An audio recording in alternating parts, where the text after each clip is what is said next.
morning. Welcome to the Los Angeles World Affairs Council and Town Hall. Thank you all for joining us today. For those of you who are new to the Council, we are a nonprofit with the mission of informing our members and audiences about the most compelling international, national, and regional issues. We are a nonpartisan organization, and a very important part of our programs is that we enable our audiences to ask questions of our speakers and panelists to foster a more engaged discussion. We will be taking questions in about 30 minutes. You can submit your questions on the control panel on the right-hand side of your screen at any time. Our Vice President of Events, Jessica DeGanzik, will be managing your questions during the Q&A portion of today's program, and she'll try to get to as many of your questions as possible. It's now my great pleasure to introduce today's terrific program with a stellar panel of experts, the future of U.S. policy in Afghanistan, with Patricia Gossman, Associate Asia Director of Human Rights Watch Brussels, Hosna Jalil, the Islamic Republic of Afghanistan's Deputy Minister of Interior Affairs, Dr. Asfandyir Mir, Postdoctoral Fellow at Stanford University's Center for International Security and Cooperation, Michael O'Hanlon, Co-Director of the Brookings Center for Security Strategy and Technology, and our moderator, Jennifer Brick Murtazashvili, Associate Professor and Director of the Center for Governance and Market at the University of Pittsburgh. Jennifer, thank you so very much for volunteering to be our moderator today. We look forward to a very engaging discussion. So let me turn this over to you. Thank you. Thank you, and it's a great honor and pleasure to be here with all of you today. I'm not going to spend too much time speaking because there's so much happening right now with regards to U.S. policy in Afghanistan, and this is a wonderful opportunity to hear from some of the world's experts, scholars, and practitioners who've been living the reality of this war and this conflict for the past decade. So I'm just going to begin to open things up to questions to our panelists to really help us understand what we can expect over the next several years with the Biden administration. Do we anticipate major changes? What is the way out for the United States out of Afghanistan? Is there a possible end to this conflict? So these are the big pressing questions that I think many people in the United States as well as in Afghanistan are thinking about. So let me begin by opening things with Dr. Gossman. Thanks so much for being with here today, and I understand that you are in Brussels. Deputy Minister, well, former Deputy Minister Jalil is also in Kabul, so both of you are far away and in different time zones. So we really appreciate the fact that you're with us today. You know, you've spent, Dr. Gossman, you spent several decades documenting war crimes and human rights abuses in Afghanistan. And this is really a crucial moment right now for the country. So much has been gained over the past 2 decades in terms of human rights and rights for so many different groups. And I was just wondering if you could talk about the specific human rights challenges that are facing the country right now and how they're affected by the peace process. Thank you so much, Jennifer. And I'd like to really thank the Council. It's really an honor to be here this evening. That's evening for me, at least. You're right, this is a critical moment in Afghanistan. We are now approaching the 43rd anniversary of this war. Many people, I think, mistakenly look at this war as having begun, first of all, with the US invasion in 2001, or with the Soviet invasion in 1979. But as Afghans know, this war began in 1978, some 20 months before the Soviet invasion. And in fact, to understand where we are in this war, it's really important to have that long perspective of the power struggle that has consumed this country catastrophically. I have indeed been working on these issues for a very long time. I've spent actually more than 30 years, documenting war crimes and serious human rights violations by all parties to the conflict. There's not one that I would point to as having done particularly well in the area of human rights, which is part of Afghanistan's tragedy. It's a critical moment because it's a decision now to address whether the U.S. intervention at this point will end, and what then will become of the state and the rights that have been achieved to some extent by Afghans in the country. And I'd like to just get to that point right from the beginning. U.S. policy in Afghanistan vacillated really between its counterterrorism approach to root out al-Qaeda, dismantle al-Qaeda after the September 2001 attacks, and then subsequent to that, with the cooperation of other countries, to initiate rebuilding the country. And the result of that, the second part, did extend human rights protections and did establish through law a number of rights protections that have been missing and absent for many years, not just under the Taliban regime, but even prior to that. These are what are referred to now as the post-2001 gains that everyone is everyone in civil society, NGOs, and so on, Afghan citizens are eager to see preserved, maintained through whatever peace process emerges. But I'd like to stress the fact that those gains are very fragile, not only because of the ongoing insurgency, the ongoing war, well, that's a big factor, but also because of the nature of the way the state that developed after 2001, the rampant impunity and corruption that have undermined those gains, in addition to the threats that have come from the insurgency. So when we talk about preserving the gains, it's also important to look at what failures have happened on the state side that made it so difficult to protect these gains. Why are women's rights so fragile under the current government? Why, for example, are laws meant to protect women so seldom enforced? Why is torture continuing to be so rampant and never prosecuted? Why, for example, right now the U.S. Embassy in Kabul has a Twitter feed where they are commenting on threats to media. Now we know there's terrible threats to media right now coming from the Taliban, but not only from the Taliban. And this is part of the problem. The hashtag the U.S. Embassy is using is end impunity, which is yes, that's exactly what should happen. It should have happened some time ago. There should have been much more pressure to end impunity, including from government-backed strongmen, warlords who have threatened the media and threatened civil society actors for some time.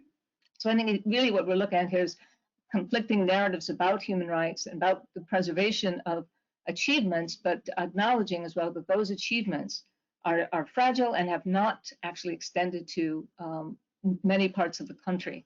There are deep divisions in Afghan society, and this has made it very difficult to combat some of the threats to citizens, to human rights that continue even today. Great, thank you, Dr. Gossman. I'm wondering, Ms. Jalil, if we could follow up with you along these lines. In your work at the Ministry of until very recently, you were a vocal advocate for issues of human rights, and in particular women's rights.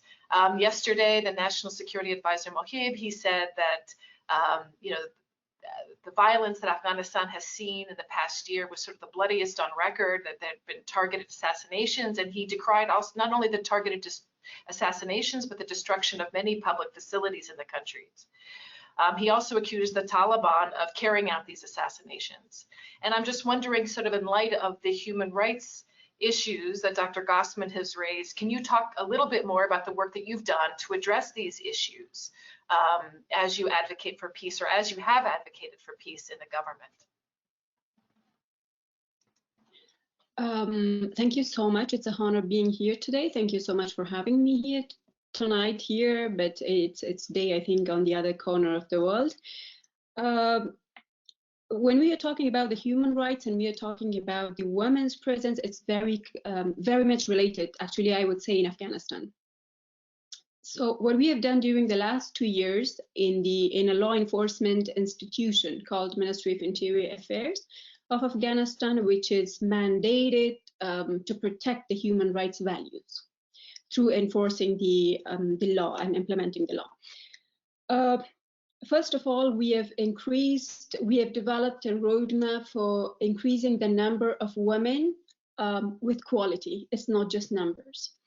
And in the meantime, when we're talking about increasing the number of women, it's also a matter of mandating them or appointing them. Where there are issues of human rights, there are issues of violating children's rights as well. Women themselves, if we're talking about the human rights, I usually call them, the women of Afghanistan, victims of war. But today they have become law enforcers. We've got more than 4,000 of them across the country serving. But in the meantime, when we are talking about the human rights, police itself, it has, the entire force, 79% as of mid this year. They have been serving as a fighting force, not as a law enforcement force, which itself is vulnerable to violating human rights. Only 21% of them have been enforcing the law. That I would say could take care of the human rights protection, human rights values protection. In the meantime, the other issue we have had is that this 21% of the law enforcement force we have had, they've not been trained in protecting the human rights values. They've not been trained in dealing with a victim of war. They have not been trained in dealing with a child whose rights has been violated in one way or the other one. So the last 2 years, the entire effort has been so much focused on bringing police from the battlefields where possible, with a very responsible manner of transition of responsibilities to the army, so that we could have more number of forces in the law enforcement, so that we can make sure we have got enough resources. But in the meantime, training them in with the human rights values, and the most important one is because majority of the human rights violators, I have to be blunt here, are our male colleagues and the I would say the male population of this country.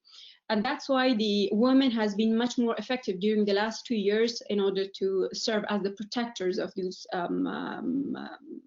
rights. And that's why we kept appointing women and training them in areas which has been vulnerable to human rights. But in the meantime, because the force itself is also vulnerable to violating the human rights values and civilian casualties as well, there had been enormous efforts across the sector in order to work on the policy directions for the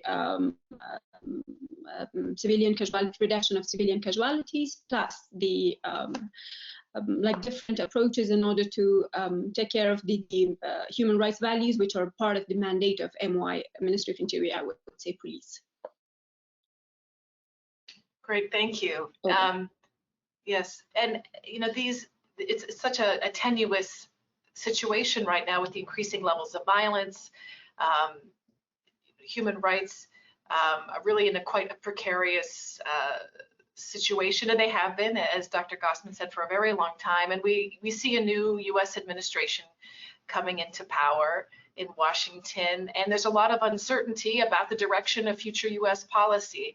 The U.S. approach with the peace agreement with the Taliban did yield some momentum. It has yielded this intra-Afghan dialogue that's taking place right now, but we've really seen very little come out of this discussion. And of course, we all know that these kinds of peace agreements and negotiations can take a very long time. But I'm wondering, Mr. O'Hanlon, you've been over the years quite a vocal advocate for U.S. engagement in Afghanistan, and particularly for military engagement. And I'm wondering if you could say a little bit about the incoming Biden administration, and if you see that there will be any changes in U.S. policy towards Afghanistan. We're not really seeing many hints of this right now, so it's a big question that many of us are asking. Right. Well, thank you, Jennifer, and hello, everyone. And you're right, I've been a sustained proponent of American engagement, including very much on the diplomatic and economic sides. And I think that's going to have to continue for some years, because we know, as you said, that these kinds of peace processes are always hard. And it's hard to imagine a much more difficult one than where we stand in Afghanistan. I would not really say there's an ongoing dialogue in Doha. I don't think there's even a sense of how compromise could happen. For example, if we think about military forces of the Taliban and the Afghan government somehow being integrated or merged, and you start to ask yourself how that would happen, who is going to work under whom, who is going to be accountable to who is going to trust their own personal security to the other side, it very quickly becomes apparent that power sharing in this kind of a conflict where both sides want the entire country under their control or consider themselves to be the primary legitimate actor for nationwide control, and where they almost speak different languages about how they view the future of the country. This is one of the least ripe peace processes that I've ever studied as a scholar or as an activist, if you will. And so I think we have to expect that it will take years. And that gets to your question about the Biden administration, where, as you say, we don't know a lot yet, although we do know that former Vice President Biden was always in favor of an Afghanistan mission, but a more modest Afghanistan mission, a more counterterrorism oriented Afghanistan mission relative to many of the proponents, including myself, of a larger operation 10 and 12 years ago. And Biden wrote last spring in the Foreign Affairs magazine that he still would like to see a counterterrorism capability in Afghanistan for the foreseeable future. There is a fundamental political reality here, which is that no American president wants to give up on a mission that has involved so many American lives, so many Afghan lives, and could still result in the establishment of another terrorist sanctuary on Afghan soil with the potential to attack the United States or allies or Pakistan from that kind of approach. And when you compare the political and strategic risk of that kind of outcome to the cost of having just a few thousand US troops in Afghanistan today, which, as you know, is reduced by more than 95% relative to peak in the early Obama years, I believe that the logic here is powerful in favor of President Biden finding some way to stay on with roughly the size force that former President Trump brought us down to, less than 3,000 Americans. Maybe Biden would allow commanders to adjust that a little bit upward, preferably not make a big deal out of it, treat it as a more business-like technical adjustment. But he's going to have to face this looming deadline the Taliban seem to believe is binding on the United States and NATO to leave Afghanistan in May of this year. I believe Biden will find a way to get out of that commitment, either by saying the Taliban are not complying with the February 29th Accord themselves because of their ongoing links with Al-Qaeda and the Haqqani network, or because he will say, I'm a new administration, a new president, never had the chance to be part of the previous deal, I need some time. Or he will say, listen, even though the Taliban were not technically required to reduce violence in Afghanistan, there was a certain spirit of negotiation that suggested at least some restraint, not only against NATO troops, but even against fellow Afghans. And there's been no such restraint of Afghan on Afghan violence. And so at a minimum, we have to prolong the deadline by, let's say, a year for starters. That is what I expect. Jennifer, but it's not so much because I'm reading all the different archives and blog postings and testimonies of the different actors as because I'm just trying to take the few things we know from Biden himself and his public statements and combine that with the political and strategic logic. And especially, and I'll finish on this point, knowing that both President Obama and President Trump both desperately wanted to leave Afghanistan, and they both said they probably would. But when push came to shove, neither one could ever find a safe way to do it without jeopardizing American security in the process, not to mention Afghan friends, not to mention all the human rights progress, however uneven, that people like Patricia, Gossman, and Hosna, Jalil have worked so tirelessly, as well as Professor Mir, in their careers to advance. And so I believe that Biden will, at a minimum, try to buy some more time beyond that May deadline. But I have to acknowledge this is as much an analytical and speculative exercise on my part as anything that I can document with written or spoken word. Thank you, and back over to you. Great, and there's so much uncertainty really about what's going to happen, and so much of that uncertainty really relates to the levels of violence that have taken place, whether the Taliban, as you've noted, would accept an extension of U.S. troop presence in Afghanistan, and of course, so much of the United States' relationship to this peace agreement and they're willing to abide by it really depends on this relationship with Al-Qaeda. And I'm wondering, Dr. Mir, given your extensive research on this topic, if you could tell us a little bit more what that relationship looks like. The Taliban has promised, to cut ties with Al-Qaeda.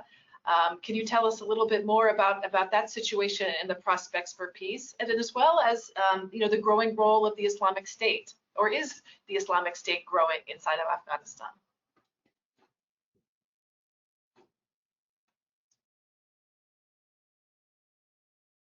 Okay, all right. Thank you, Jennifer, for that question, and thank you to the Council for convening this really important discussion at a critical time. I think as the Biden admin sort of takes office, I think it's really starting to think about Afghanistan policy, and for my taste, I think they're a little bit behind. They have not made important calls and assessments, and that's partly due to the turbulent nature of the transition. But turning to the threat of terrorism as assessed by the United States, I think the U.S. assesses a number of key threats emanating from Afghanistan, and the key ones are, of course, Al-Qaeda and the Islamic State. And the question of Al-Qaeda is especially important. I think American leaders and public don't want Afghanistan to be used to mount another attack like 9/11, even if they're fatigued by last 2 decades of the war. And this concern stems from the fact that Al-Qaeda was given harbor, sanctuary, and support by the very actor that the U.S. has now struck a peace deal with, which is the Taliban. So given this concern, under the February 2020 Doha deal, U.S. negotiators got Taliban to commit, at least on paper, to some really important commitments on Al-Qaeda and other groups which might threaten the U.S. from Afghanistan. So the Taliban, signed on the paper, the peace agreement that they will not allow groups like Al-Qaeda to use Afghan soil to threaten the security of the U.S. They said that they will give a message that those who pose a threat to the security of the U.S. have no place in Afghanistan. They also said that they will prevent Afghanistan as a base for recruiting, training, fundraising, and that they will not provide visas, travel permits, passports, and other sorts of other documents. But for now, I think there is no evidence that the Taliban have broken from Al-Qaeda or have taken any of these steps that they have committed to. I see no public or even less public indications. I track the Taliban-Al-Qaeda relationship fairly closely, and I'm not seeing much in terms of evidence that the Taliban are looking to expel, denounce, or disrupt Al-Qaeda's presence in Afghanistan. And instead, most indicators suggest sort of continued cooperation, though I think the analytic community really varies on what the nature of that cooperation is. So that threat and that problem very much remains, and I think it's going to be at the top of the agenda for the new administration as to how it wants to address it. Then turning to the other threat, in addition to Al-Qaeda, is the threat of the Islamic State of Iraq and Syria's Afghanistan chapter, also known as ISKP. ISKP has weakened in the last few years, but it very much remains active in Afghanistan. ISKP poses less of a threat to the US and more of a threat to Afghan civilians, and especially vulnerable religious minorities. And I think in recent months, there's widespread concern that ISKP is now being instrumentalized by various spoiler actors to sort of cause violence, to escalate violence. It's interesting that the Taliban see ISKP as an ideological enemy and really fight them. And there've been instances in recent months of some tacit cooperation between the U.S. and the Taliban in confronting the ISKP. So I think ISKP poses less of a threat to the U.S., but certainly if we see more of if we see violence levels escalate, if the U.S. draws down, the trajectory of ISKP can also sort of shift in months and years to come. So this increased levels of violence that we're seeing, the challenges to human rights really, leads me back. And if we take the U.S. involvement in particular, I know, Dr. Gossman, you've spoken about the importance of looking at Afghanistan over the past 40 years, but if we look up at the past 20 years in particular, there's really been a shift about the narrative about the role of the United States inside of the country. You know, there was, I would say, for a good 10 or even 15 years, deep criticism of the U.S. role inside of Afghanistan as violating human rights. There was deep criticism by former President Karzai on the U.S. human rights record inside the country. And you know, since the United States has spoken about withdrawal, we've seen this discourse, I think, sort of somewhat reverse itself, that the presence of the United States and the troops inside of the country are really necessary to promote and to defend human rights inside the country. And I'm wondering if you could speak about that, because it seems a bit of a dichotomy. And I know that, you know, many Americans are concerned, you know, should, you know, President Biden in the past has spoken with great caution about the U.S.'s role inside of Afghanistan as a protector of human rights, that our mission has to be about something else. So this narrative has really changed, and I'm wondering if you could just speak a little bit more about that.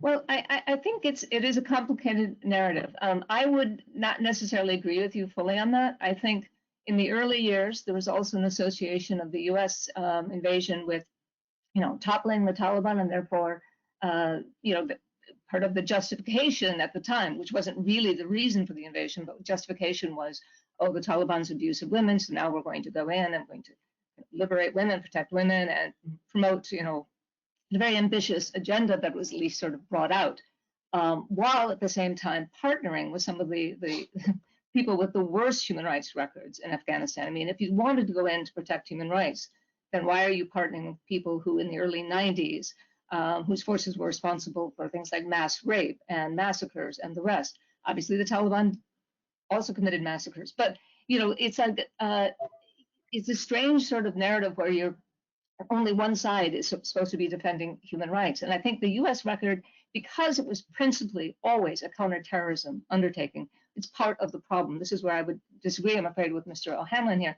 We did 2 reports in the last year that I think are really indicative of the problems here. One we did on the CIA-backed strike forces, these groups in Afghanistan, these units, which operate outside the normal chain of command of the Afghan security forces, national security forces. So they have no accountability, and they've been responsible for tremendous, terrible abuses against the population. Summary executions of civilians, arbitrary detention and disappearances, and calling in airstrikes that have killed civilians. And you know, this is alienated. Part of the problem is the entire counterterrorism operation also alienated significant parts of the country, thus opening the door for the Taliban to gain influence in the country. And I'll just give you 2 examples of that, because part of my work is going around what was said, freedom to travel in Afghanistan. I don't have the kind of diplomatic restrictions on where I can go. So documenting these, you know, people who, like say Uruzgan, where the ALP, another group the US created, the Afghan local police, rife with problems, abuses, extortion of civilians and the rest of it. And in this particular area of Uruzgan had been raping local schoolgirls. And so the local communities actually appealed to the Taliban to come in and please clear out these guys. This kind of thing happened in many parts of the country, alienating one part of the country, while in other part, you know, trying to say that they were the saviors of human rights and backing, but again, backing very abusive figures. General Razik in Kandahar, met with, you know, U.S. generals for years, you know, photo ops with the general, and yet responsible for, his forces are responsible for some of the worst instances of torture and disappearance in the country. So this is the problem with this kind of argument. The other report we did was on looking at human rights in Taliban-held areas, where we see continuing restrictions of a kind that we've been concerned about. You know, but one saying, well, it's better than the Taliban, we should just have these strongmen and these warlords and these abusive militias. It doesn't really work. You end up just fueling grievances, fueling, you know, support or at least tolerance in communities because they don't like the ALP, they don't like these militias. They may support them, the Taliban, or at least not oppose them. It doesn't work in the long run. Well, can I just, you know, to follow up on that, Ms. Jalil, you were just in the Ministry of Interior, you know, and the Ministry of Interior forces were really responsible for a lot of the things that Dr. Gossman has just described. And I'm wondering if you could speak about how you and your work were responding to some of these issues, and you know, whether you agree or not with the assessment that she's just laid out.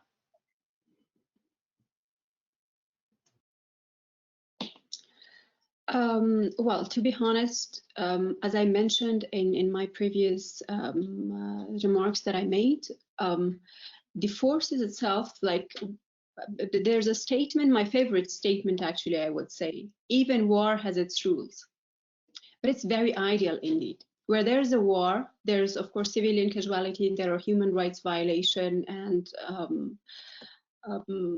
I mean, I would say, the overall human rights violation happens, but to what extent we can manage that, what extent, to what extent we can decrease it by managing the situation, that matters. When it comes to the human rights violations and the abuses associated to Afghan local police, as mentioned by Ms. Gossman, that's something that we can't hide it. That, those are the reports that we already have in front of us. But then it depends on how they have been recruited. It depends how they have been trained, I would say. And at the same time, meanwhile, it depends on how they've been, from a human resource management or force management perspective, how we have responded in terms of having the punishment measurements for the violators. I can't say things are perfect, but at the same time, I can't say that the government has not taken action. There has been a lot of human rights violation by the forces, and at the same time where we have had, but not just the Afghan local police, but the overall forces. But in the meantime, areas where we could do something, but we haven't done. That's something that we have to accept it. But when we have been looking last year, we have been looking back at which categories of the forces are more vulnerable to all these violations. We came up with the I would say, the result where we have either lack of training or weak trainings. We end up with the violation of the human rights, plus the recruitment itself mattered. We have had recruitments which have been deadly politicized, I would say. And those deadly politicized violations. So what we did last year, according to a decree of the president of Afghanistan, ALP is both merged, depending on the vetting process of the personnel, is either merged or dismissed. So one of the biggest major factors that we could, after the vetting process, the major factor during the vetting process, the ones who had a record of criminal record, and particularly records of human rights violation or abuse of women and children, that was the major factor that someone could be dismissed from the forces. But in case, of course, there would have been any sort of like records, they could have gone to, after processing, they could have gone to Attorney General's office, that their files could have been sent there. But yeah, there are some of the areas that Ms. Gossman mentioned that I have to agree with that. That's something that we can't hide it. Those are the proven facts and records that we have in front of all of us.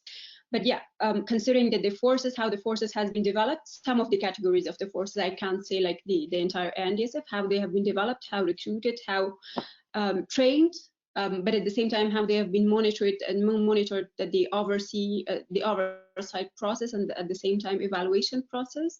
That of course affected the entire management of reduction in civilian casualties, plus the human rights protection.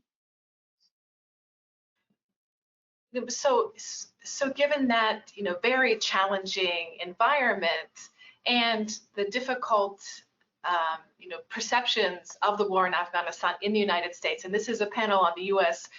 policy towards Afghanistan. Dr. O'Hanlon, I'm wondering if you could say a little bit more. In your previous comment, you said that the United States, you believe that, you speculated that the United States would continue some engagement in the country, even prolonging its military involvement, despite the fact that it seems to have, from what we all understand, an agreement with the Taliban to withdraw all forces in May. But there's also U.S. public opinion, which has heard the stories that Dr. Gossman has described, which has heard, many of the things that Ms. Jalil has described, of these challenges of executing this war. There's no clear sense of victory. For many, even the thought of Al-Qaeda is really much in the rearview mirror. as a war of the past, right? This was 21 years ago, 20 years ago already. 9/11, it'll be 20 years in September. And I'm wondering how that you think that this administration, if it were willing to pursue this course of staying inside of the country in Afghanistan, how it would do so, how it would justify it to the American public, and if you really think that this is feasible. Thank you. Well, first of all, I thought that Dr. Gossman and Minister Jalil were very eloquent, and I don't disagree with a single word either one of them said, and I admire both of their work in trying to improve the performance of Afghan security forces and allies, because that performance has been fundamentally very poor at times. But we also have to face a reality, which is that I don't think there's moral equivalence here between a very flawed government effort on the one hand and a Taliban movement that has governed Afghanistan in a way that took it back to the Stone Ages on the other, and continues to perpetrate the vast majority of the civilian violence, anti-civilian violence, the assassinations and other atrocious behavior going on inside of Afghanistan today. So I hope very much the investigations of violations by all parties will continue. But I think at some point we're going to have to ask, is the American public hearing criticisms of both sides to the point where it just says, let's just throw up our arms and leave because the two sides sound equivalent to me? That would be, to my mind, a huge consequence and a very regrettable consequence of the kind of conversation we're having today. For one thing, I don't believe this would lead to an immediate Taliban takeover. I think it would lead to a much worse civil war and probably ethnic cleansing and partition of Afghanistan, with something organized around a Northern Alliance group controlling much of the north and ultimately seeing populations displaced throughout the country in a way that's not unlike what we saw earlier in Bosnia or even, frankly, Rwanda. So that's what I think would happen if the United States pulled out. At this point, the United States public does not pay much attention to Afghanistan. I'm delighted to hear that 700 people are joining us today with your World Affairs Council. I think that's a tribute to the panelists I'm here with and to your organizational efforts, but it's not really a reflection of how Afghanistan plays in American politics. There is very little intensity around this issue. And if President Biden wants to say that keeping 3,000 US troops in Afghanistan, which is 3% of what we used to have there, 3%, he wants to say that that is a smart investment or at least the least bad option, I believe he can make that argument. Last point I would make is that the February 29th Accord can be written and read and interpreted in different ways. And I consider all the provisions to be interlinked as I read the Accord. The Taliban has to make a serious effort towards working with the Afghan government to develop a roadmap for power share before any of the other requirements are binding. That is how I read the argument, leaving aside the issue of whether the Taliban is affiliated with Al-Qaeda still today. So I don't believe we are required to leave. And I believe President Biden can make that argument and should not give the Taliban a veto over his decision. Thank you. So, these security threats that all of our colleagues have spoken about today, do not exist in a vacuum. They exist in a very difficult regional environment. And I'm wondering, Dr. Mir, if you could say a little bit more about those regional threats. What are the role of Afghanistan's neighbors, in facilitating this, and can they be helpful in facilitating a peace process and helping help first end the war, and second, help the United States leave? Something that really drives me, I get very upset when I hear this rhetoric about, the U.S. ending the war in Afghanistan by reducing the number of troops that it's had. That may reduce the involvement of the United States, but it doesn't end the war. The war continues for many people inside of Afghanistan. And when we use that ending the war language, I think it really speaks to our own insularity. So I'm wondering if you could say, Dr. Mir, a little bit more about this, the role of external actors and in terms of security threats to the country. Sure. So I think as the Doha process, which has been ongoing for the last few years, whose first phase was the culmination of the U.S.-Taliban agreement, hinged in large part on the role of Afghanistan neighbors. And I think the key actors here are, of course, Pakistan, and then followed by Iran, and perhaps some of the Central Asian countries also have a role here. Pakistan, to the surprise of, I think, some US policymakers, cooperated in that first phase. It has supported the Taliban for the last 20 years. It was one of the few countries, 3 countries, I think, pre 9/11, which recognized the government of the Taliban, and Pakistan backed the US call for the February 2020 agreement. However, since then, I think Pakistan has kind of stepped back. Pakistan is not supporting a US call for a ceasefire in Afghanistan. Pakistan is holding the Taliban's line that a ceasefire should come at the very end of the process as opposed to at the start of the process.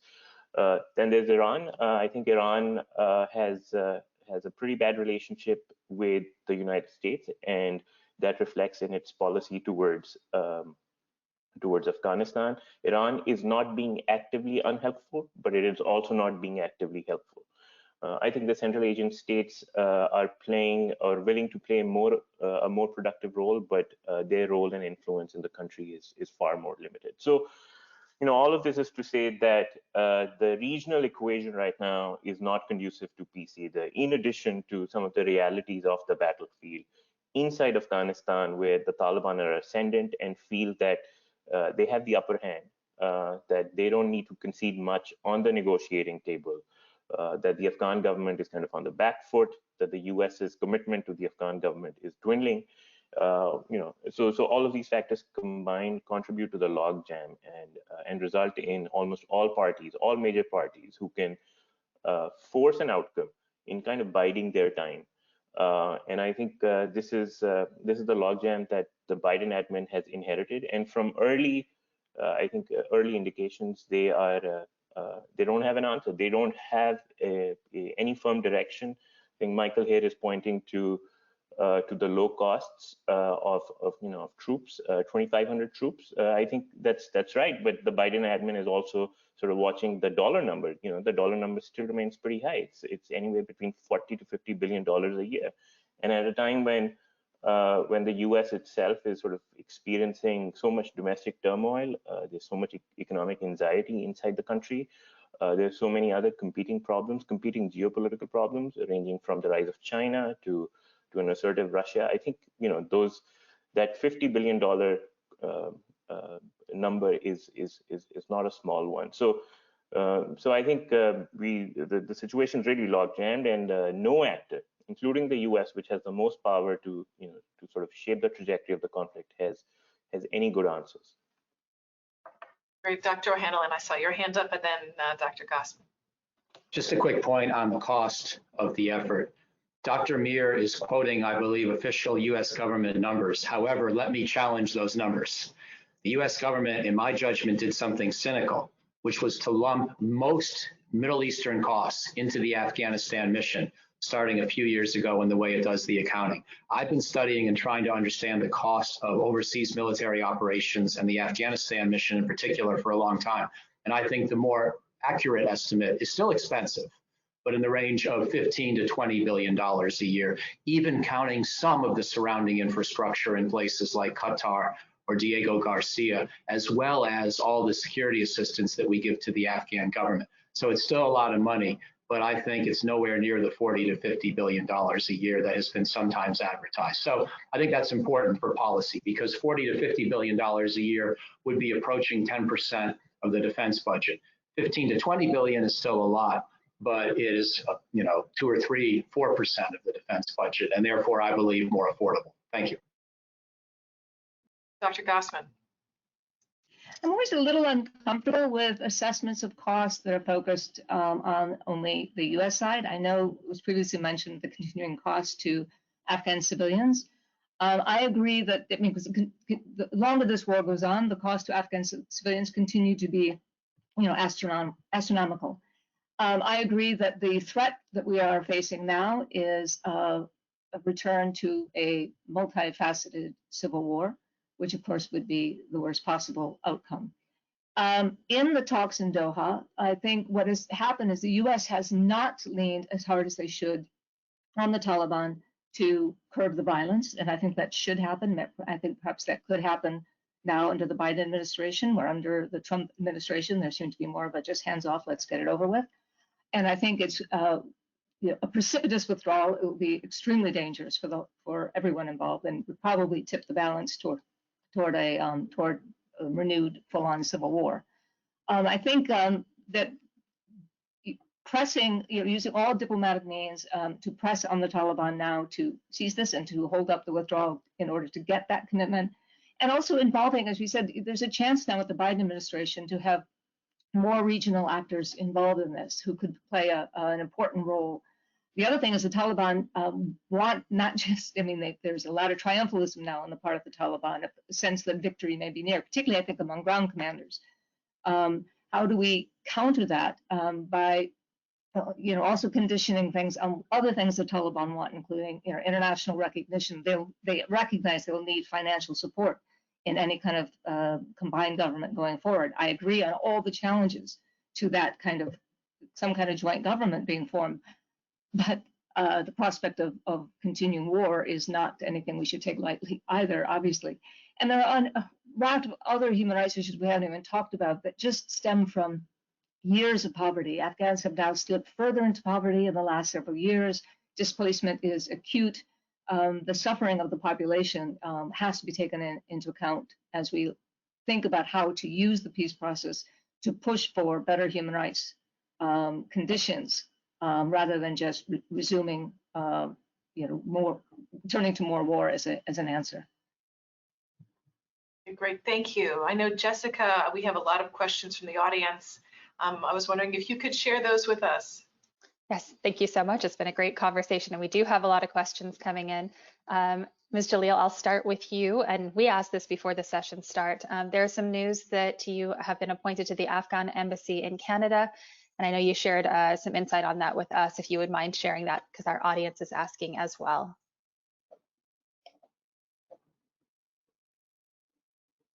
No, I'm not appointed as the Afghan ambassador to Canada. That's not true. The news is not true actually, but I think I've corrected that an hour ago or 2 hours ago, on social media at least. So no, that's not true.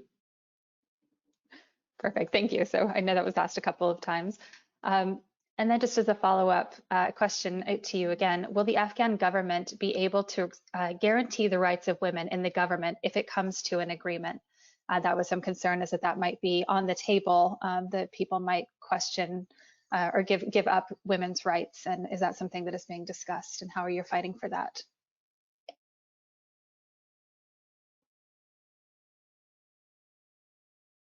The question is for me? Yes, sorry. Well, when it comes to the protection of women's rights as a red line, when it comes to the negotiation with Taliban, well, to be very honest and evaluating the entire, I would say, process, I would still say that the system, the government system itself is so male dominated that it smells masculine, if I may put it in the right phases. And if we're dealing with a system in the government itself, which barely believes in the presence of women, in the I would say, effective presence of women, how could we, ensure or make sure that that's one of the red lines, which is communicated and practiced in the negotiation table? And in the meantime, it's just a matter of presence of women in the, I would say, post-peace deal, or I would say the peace deal between the government and the Taliban. That's just as a matter of presence. But when it comes to the broader, I would say, women's rights values, or the women's rights one by one, then there's an issue that on the Taliban side, there's not a very clear definition of women's rights, unfortunately. So how we are dealing with that situation? Taliban, they keep, based on the conversations and the discussions I've had in different platforms, and I had as counterparts, I had some of the ex-members. I keep receiving the statement that women should live or their rights should be limited within the framework of Islamic values. But then the issue is, how do we interpret those values? Because when it comes to the religious values, it can be interpreted, I mean, in many ways. So are those values limiting me as a little girl not having access to education? Or that's just a matter of wearing a scarf? So now when we are talking about the women's rights values and protection of women's rights values, both sides should be very clear about what those values are, what those values are in details. So on the Afghan government side, it's quite clear, but on the Taliban side, it's not clear. So that's one of the biggest concern I think that the Afghan, at least women, would have. When there's not something certain, then how could we negotiate, and could we ensure that that's protected if there's no definition for that? Thank you so much. This next question, and I'm not sure who wants to take this one. What tools and leverage does the US have over rule of law issues beyond human rights, such as corruption in Afghanistan? Why has the approach thus far failed to deal with the problem of corruption? I know, Dr. Mira, Dr. O'Hanlon, do you want to take that, or Patricia? Well, I can start, but then Patricia may want to come in, and I think, she studied this problem. I have a lot of respect for the work she's done. Let me just say, I want to agree with much of what she said earlier, that the overall nexus of actors that the United States and NATO have worked with inside of Afghanistan throughout this war has been a very mixed lot. And part of the problem has been that we have thrown so much money and effort into a very large mission that was simply too big in terms of people and dollars for Afghanistan to absorb. And we wound up looking for allies who could deliver specific results fast, and flooded them with money because we couldn't think of any other way to do something fast. And this wound up, therefore, reinforcing a lot of the existing weaknesses inside of Afghan society itself. So I think being in a rush with a big effort was unfortunately a big part of the problem that we made worse. I would just add to that it's really tied in with the question of impunity too, that there are powerful actors who are politically important, who are tied in with many of these corrupt deals. A journalist told me some time ago that actually the most sensitive topic you could bring up and try to write about would be land grabbing, because there's an enormous amount of that immediately after 2002, with very powerful politicians being very deeply involved in that. And that just is kind of a small sign of some of the corruption problems. I've interviewed people in the judiciary too about how the rampant kind of corruption, where one cannot get a case prosecuted fairly without paying bribes, basically all the way up from the point of arrest to the police, all the way up through the judge to get either to get some kind of favorable outcome. This has also, of course, been it's undermined the government's legitimacy from the very start. Yeah, and I just to jump in here very briefly, this issue of corruption, I know I'm the moderator, but I'm going to take my hat off because I work on these governance issues. And there's two issues. One is the way that the US distributes aid. And I think there has to be, I used to work for USAID, and I think there has to be a major reckoning in terms of the role that the US has played in, there was a civilian surge and when under President Obama, and this was all very well intentioned, but when you're distributing so much money, both on the civilian and the military side, and you can't even travel around the country to monitor what's being done, you're opening the doors for massive corruption. And it's also telling people, when you're distributing money without any kind of real meaningful oversight, that you're telling people it's okay, that you actually don't care.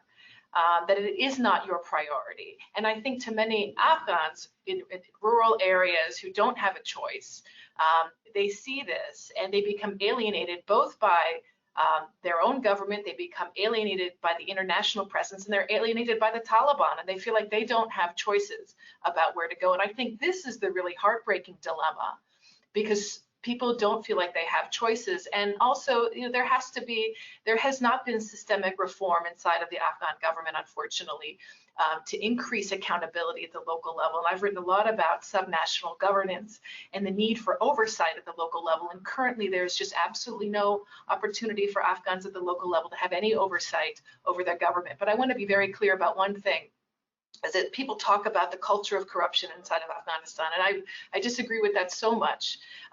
This isn't a culture of corruption. This is institutionally generated corruption that we have seen imported by so much aid, by so much the external presence, that without adequate oversight, and if we can't oversee what we're doing, we have Sigar, right, who's written so much about this. If we can't oversee what we're doing, we really have to rethink how we're doing things. And I'm hoping that this next administration is very serious about looking at those issues. And Go ahead. And if I can quickly add and sort of echo Dr. Gossman's sort of diagnosis on impunity. I'm more narrowly focused on U.S. counterterrorism policy and equities. And as I look back over the last 2 decades, I think in addition to some of the governance failures, U.S. counterterrorism policy specifically is a major culprit. It has undercut, I think, Afghan state building by empowering abusive individuals, I think giving them a lot of impunity in the name of counterterrorism interests and goals. I think, if you look back, U.S. has been consistently plagued by dynamics of local rivalries. In early years of the war, many denounced rivals as Taliban and Al-Qaeda, some of whom ended up in Guantanamo for no good reason. So I think it's important to acknowledge, and it's important for the American people to realize that U.S. counterterrorism goals are important. Americans need to stay safe, but some of the policies that U.S. policymakers have advanced in the name of counterterrorism have actually harmed this war effort in Afghanistan, and there's been no real reckoning with that. And so as they call upon legislators and policymakers to sort of revise their approach to Afghanistan, it's important that they press them on what specific counterterrorism policies they're going to pursue, and what are the downsides of those policies going to be. I think that's really important. Thank you so much. Ms. Jalil, I'll direct this one to you. In Afghanistan today, has the government of the country been able to establish some element of control, or at least cooperative dialogue with tribal leaders across the country?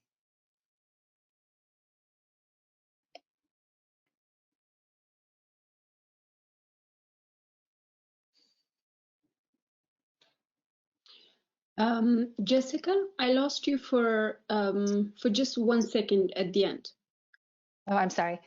So they were asking, has the government in Afghanistan been able to set up some cooperation or some discussions with the tribal leaders across the country? Well, I would say, yeah, the dialogue has been, I would say, has been initiated, but that's not as deep as it should be at the district level, at the village level. That is being started. The conversations, I would say that the discussions about the peace process is being started, but that's not as deep as we could expect, or as it should be, or as rooted, if I may use the word rooted instead of deep. Thank you. For Dr. O'Hanlon, why is China not more involved in the Afghanistan endgame, given the potential for it to become a base for Xinjiang resistance if the US leaves? Well, our Chinese friends, I think, are happy to see us do the dirty work as best we can, and they watch us, and they probably don't really think they have a solution for how to do it better. And as long as there is some cap on the problem, some level, some ceiling above which the violence doesn't spill over excessively, they probably see that as the least bad plausible outcome. And so why get your hands dirty when you don't have to?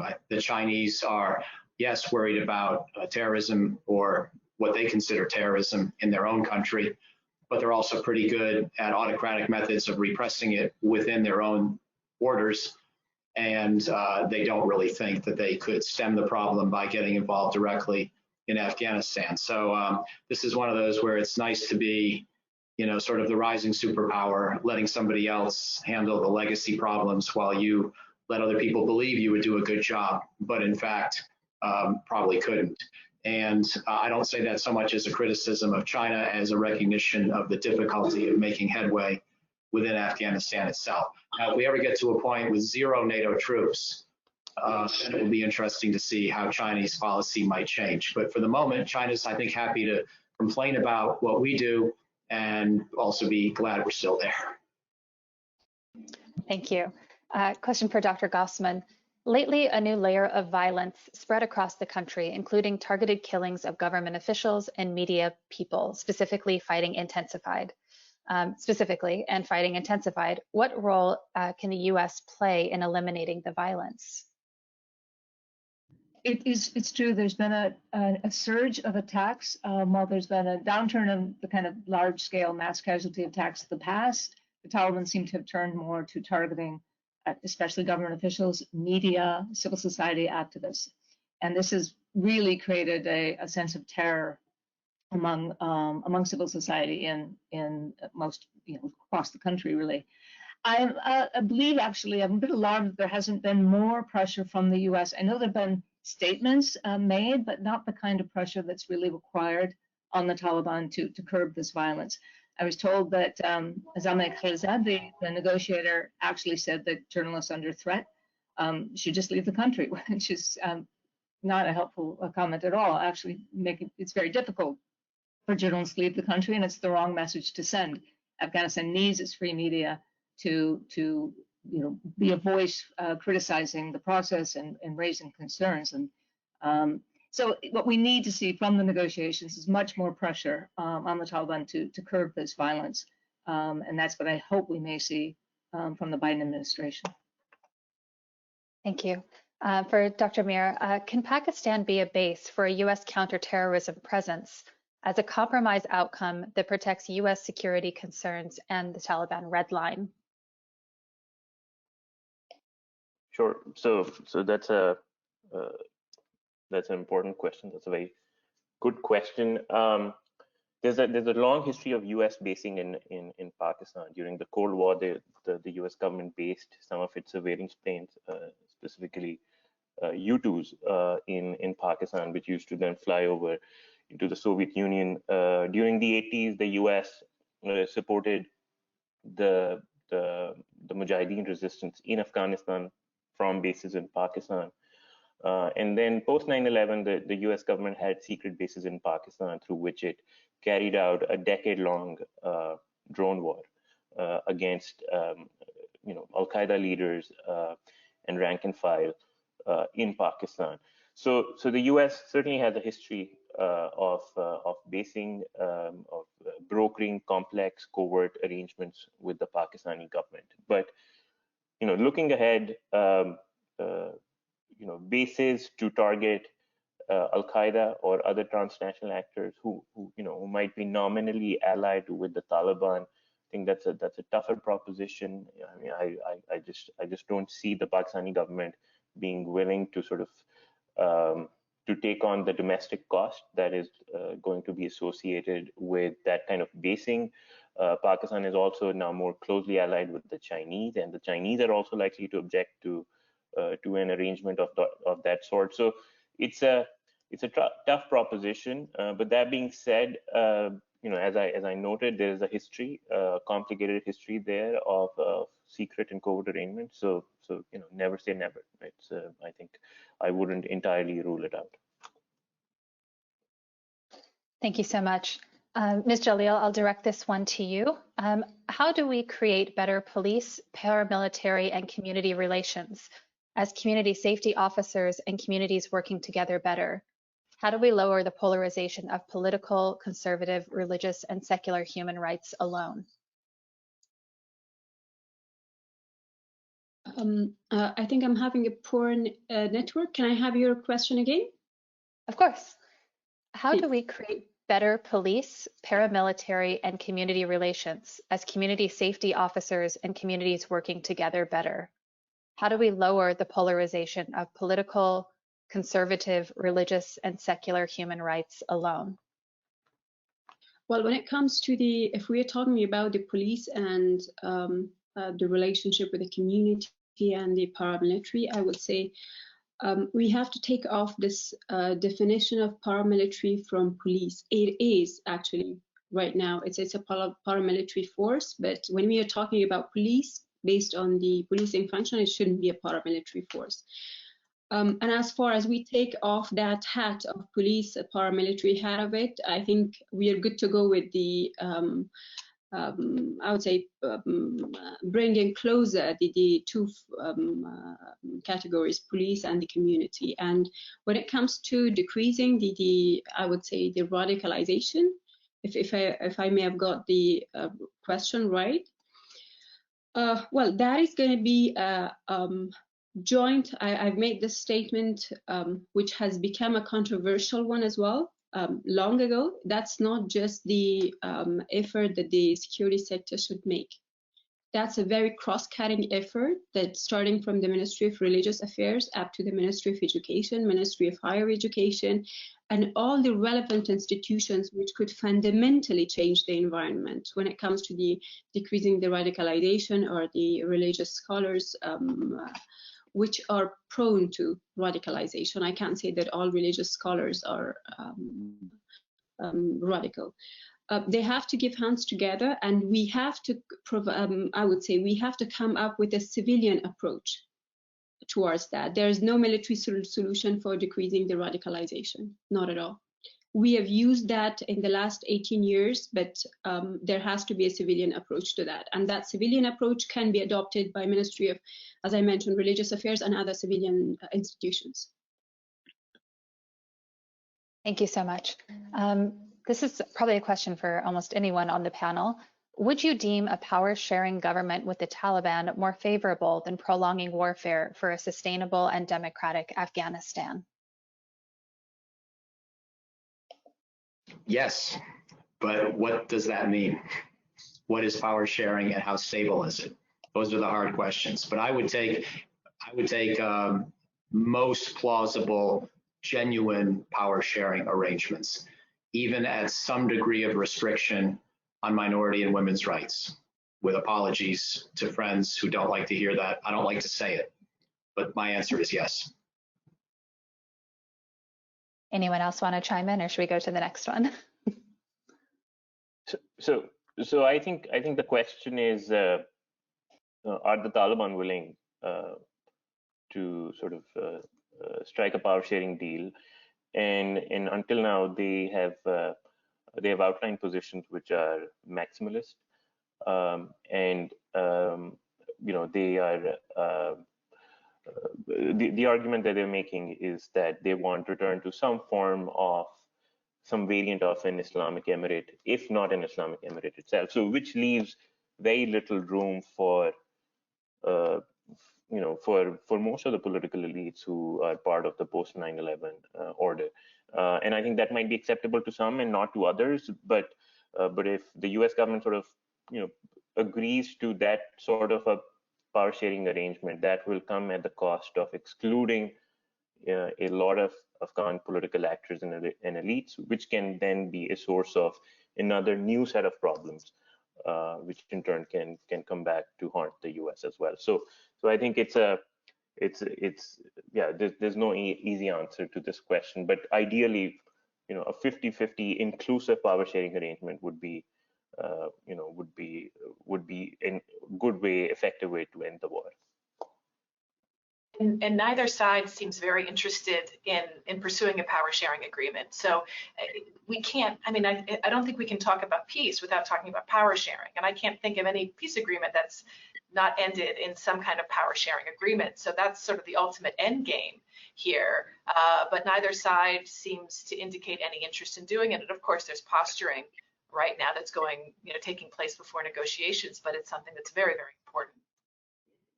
I would agree that, I mean, you know, peace processes everywhere take a long time. I think it's widely accepted there's no military solution to this conflict.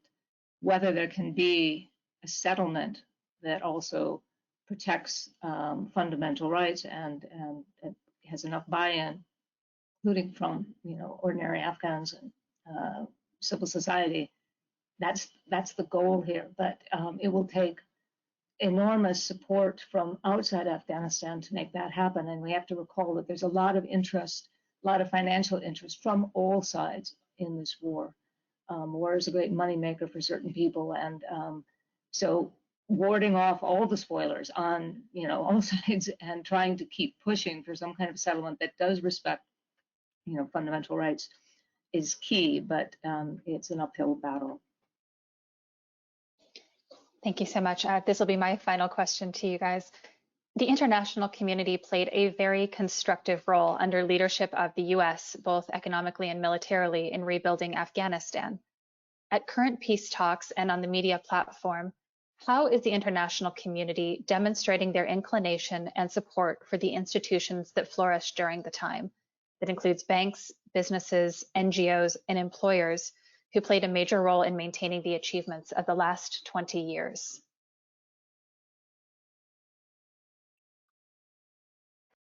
I'll start by just saying that I don't think there was ever such a happy time in the last 20 years in the mission. I don't think that we had a thriving period of international engagement. I admire a lot of individual people, some of them on this panel. In fact, all my fellow panelists, they're the kind of people, and there are many Afghans and Westerners like them, who have individually done a great deal, often through NGOs, often through personal bravery, but institutionally and strategically, I don't think there was ever a golden period. And I think we're going to have to essentially keep looking for new paradigms. So yes, NGOs, for example, need to be protected. Yes, the brave Afghan people need to be protected. But the institutions as such were, generally speaking, not very good. And so I'm not that concerned about protecting or preserving them in previous form. Over. I think a number of countries that were involved in the state building reconstruction process have carried out their own internal assessments, and some of these are, at least part of them are now public, and they make for very sobering reading about the mistakes made, the opportunities squandered, the chances that should have been taken to really strengthen the institutions of the state. And if you look at Norway has a very good assessment. I think Sweden and Denmark as well. I believe the Dutch have undertaken one. And these, I recommend looking at these because they're the kind of lessons learned.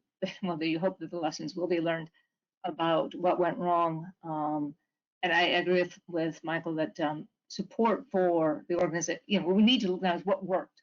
How can we keep supporting that? Things like education through NGOs that work very hard to reach, disadvantaged areas or areas where it was very difficult for students to get to school. They are still functioning. They've been functioning in Taliban areas. Those are the kind of groups that really provide opportunities, education being key.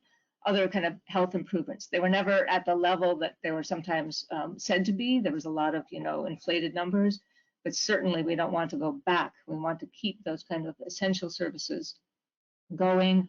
And I particularly stress the media. I think one of the most amazing sort of transformations in Afghanistan has been the media, which is why it must be protected in any, as we go through the talks and afterwards, if there is a settlement. Opening up space for some dissent, for some, opportunities for people to express their views, free expression, are absolutely critical to a democratic society. So these are the things, and they did involve support from multiple countries. So that's where that kind of continuing contribution will be vital.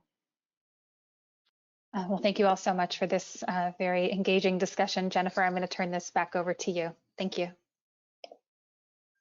Great, and thanks to all of you and Jessica and your colleagues. It was really just a real honor for us to be here with you today. I think this is a really important discussion, and we're really grateful for the Los Angeles World Affairs Council for putting this together, because this is a really important time for us to be thinking about these issues. And I think that we've learned today that there's no easy answers to this. There's political problems on all sides, and real challenges to achieving peace for the people of Afghanistan. I think too often we think about this in terms of US strategy and not in terms of peace for the people of Afghanistan. And if we saw the world from that perspective, our strategies might look very different. So it's been a real honor and pleasure to be with all of you, and I know that these questions will continue, and I hope that we can find a way to continue this discussion in the months and years to come. So thank you. And thanks to all of our participants. It's been a real honor to meet many of you almost in real life for the first time. I've respected so much of your work and your hard efforts over the years. It's been a wonderful opportunity to disagree with one another and agree with one another. So wishing you all the best in this year to come. So thank you, Jessica, and thank you, Claire, very much for organizing this wonderful event. Thanks to all of the participants, over 700 who've registered for this event. What a great success. Thank you. Jennifer, thank you so much for moderating today. And we have such a distinguished lineup of experts. We are so appreciative of your time and your expertise. This is such an informative, very sobering, but very, very important conversation. And we want to have you all back to continue this dialogue. So thank you so much. To our audience, we are providing these live streams for free as a public service. So please help us keep these going by texting the word GIVE to the phone number that you'll be seeing on the screen soon. We appreciate everything you can do to keep us going. We have a terrific lineup of upcoming programs. Tomorrow, Politics in the Time of Coronavirus with politics professor Dan Schnurr. On the 27th, Restoring U.S. Global Leadership with the President and CEO of the Atlantic Council, Fred Kemp, moderated by Robert Abernathy, Chairman of the American Standard Development Company. On the 28th is India, the next global superpower. We also have a program on the 28th produced by our young professional groups, focusing on globalization after 2020, reset or retrench. On February 4th, Building National Security in an Unstable World with former FBI Assistant Director. February 12th, a high school program for our high school students, how Gen Z can shape the future of technology. And then on the 19th of February, we're pleased to announce Bill Gates. We will be discussing his new book on how to avoid climate disaster. So please go to our website at lawacth.org and register today. Please stay safe, stay informed, and we hope to see you tomorrow. Thank you, Jennifer, and to all of the panelists. You were terrific. Just absolutely terrific discussion. Thank you.